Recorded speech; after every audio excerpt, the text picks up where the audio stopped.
A young couple moves into their new apartment. As Rob, the husband, brings a few boxes up into the place, his wife, Gail, tells him about a funky old refrigerator in the corner that the landlord left behind. Rob finds it fascinating, noting how the motor is above instead of underneath, like refrigerators these days. Since hot air rises, he comments that it doesn't make sense to put the motor underneath, allowing the hot air it produces to go up the refrigerator. However, Gail barely pays attention, and she simply agrees to the things Rob says. She then brings out a bottle of wine and asks her husband if he wants to drink. Rob gets excited and opens the old fridge to get some ice. However, the freezer is bulked up with frost, but he still manages to get a little cube of ice. The couple then makes a short toast to their new life together. Before Rob could take a sip of his drink, he notices something inside the ice. He takes it out of the glass and shows it to Gail, asking her to confirm what's inside the ice cube. Gail looks closer and becomes just as surprised as her husband. Wanting to confirm what she saw, Gail grabs a magnifying glass to inspect the ice cube closely. Surprisingly, inside it is a miniature mammoth with spears in its body. Gail wonders if there are more of these things in the freezer, so she opens it. She quickly takes out the junk inside and gets shocked by what she sees. With this, Rob takes a peek and comments there's a lost civilization in the refrigerator. True enough, the freezer contains a miniature working medieval city.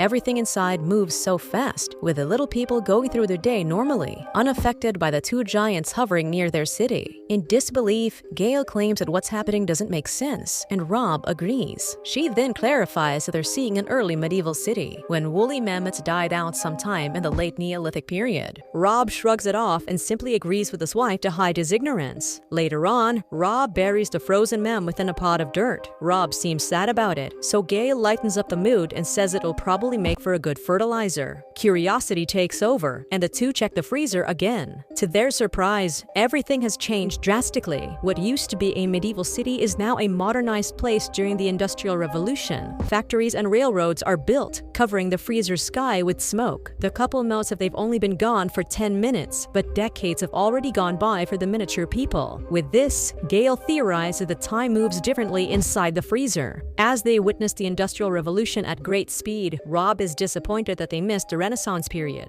He notices two miniature men sitting by a building under construction and wonders that the people perceive them as gods. However, the men are actually making fun of them. Seeing them as weird faces in the sky, they're staring at the city. One man even comments that he's tired of seeing the broccoli that's stuck in Gail's tea. Seconds later, modernized buildings are erected. Rob notices things flying around, and Gail identifies them as airplanes. As more skyscrapers are built, Gail believes that the miniature people have reached the present time. Rob confirms this when he sees a Starbucks store and comments that the cafe really pops out everywhere. Just then, he notices something weird, so he takes a closer look. Suddenly, a missile falls into the middle of the city and explodes. The explosion blinds Rob, making him back away and fall onto the floor. Gail helps him up and tells him to calm down, but Rob panics, exclaiming that tactical nukes are exploding in their freezer. However, Rob's face is as red as a tomato, and Gail could barely keep a straight face. As the freezer explodes with huge nuclear bombs, Gail hands a shiny toaster to her husband, letting him see how the heat from the explosion caused his face to glow red. Rob groans, but then he notices that the situation in the freezer just became worse. The couple stares at it as they hear screams, gunshots, and explosions. With this, Gail closes the freezer and says that the people can't possibly outgrow war in a couple of minutes. Hearing this, Rob asks what they should do,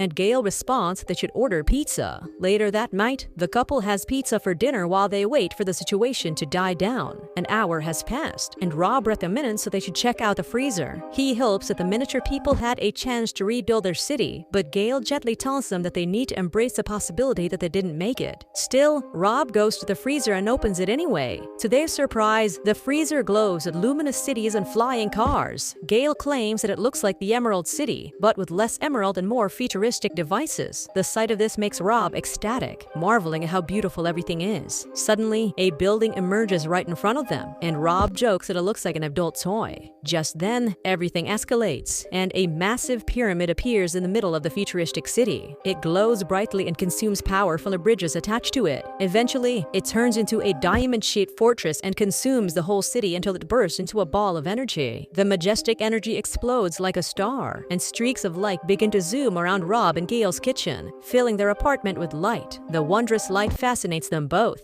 During this period, it seems like the miniature people have figured out the secrets to time its space travel. After this, the streaks of light return to the freezer, gather into a sphere, and disappear. This wipes out the smiles on Rob's and Gail's faces, confused at what they just witnessed. Rob wonders if the miniature people will ever return, but Gail thinks it's unlikely. Because of this, Rob mournfully pulls a refrigerator's plug, as if he's accepting that those tiny people will never return. Knowing that Rob has grown fond of the miniature people, Gail hugs him in comfort. She then closes the freezer, deciding to call it a day. The next day, Rob pours her cups of coffee and hands one to Gail. Without saying a word to each other, both wonder about the miniature civilization in their freezer. With the slightest bit of hope that the miniature people are still alive, they open the freezer again to find cold mist pouring out despite it being unplugged. Inside, they witness another ice age where primitive sapiens consumed the carcass of a mighty Brachiosaurus. It seems like life in the freezer has restarted, and it has now returned to the age of the dinosaurs. Just then, a roar alerts the sapiens of the arriving Tyrannosaurus Rex. The sapiens run as one is caught between the dinosaur's teeth. The last sapiens tumbles with the T-Rex closing in, lunging for the kill. Many claim that the freezer is like a pocket universe that shows how life evolves to the point of leaving reality. Some may think that the freezer showed the end of their world, but it could also mean that the miniature humans found a different dimension to live in.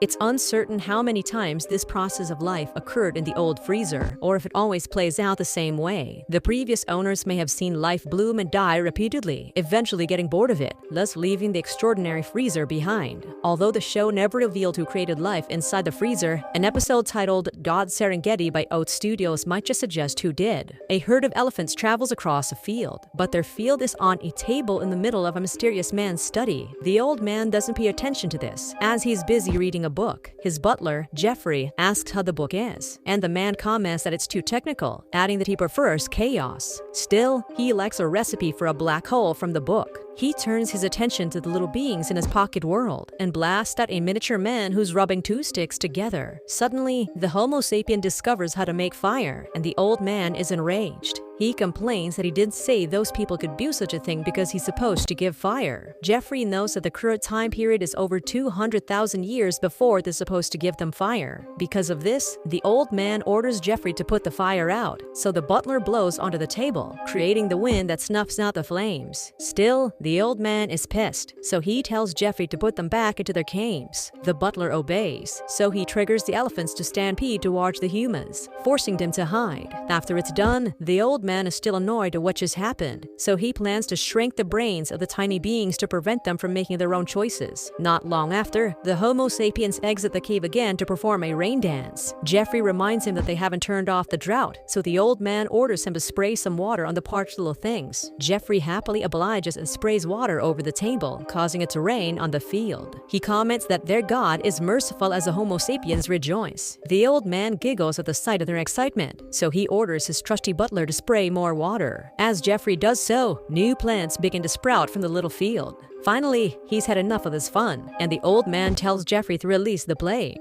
The butler hesitates, but the old man is adamant about ending this little game. With no choice, Jeffrey opens an antique box and takes a fancy bottle from it. With furrowed brows, Jeffrey sprays this over the Homo sapiens, and one by one, the people collapse as they take their final breaths. The old man simply watches this from over his book before continuing with his reading. This story about creation depicts God as both merciful and unforgiving. While he provides water for the thirsty beings on his table, he also takes their lives in a snap once he's tired of watching them. Both Love, Death and Robots, Ice Age, and God's Serengeti present their own versions of godlike beings. Rob and Dale watch life burrow and die without intervention, but with sympathy for the civilizations they witness. In contrast, the other presents a more involved God who's apathetic to the lives on his table, treating them as entertainment that he can simply turn off. Subscribe to watch more videos like this.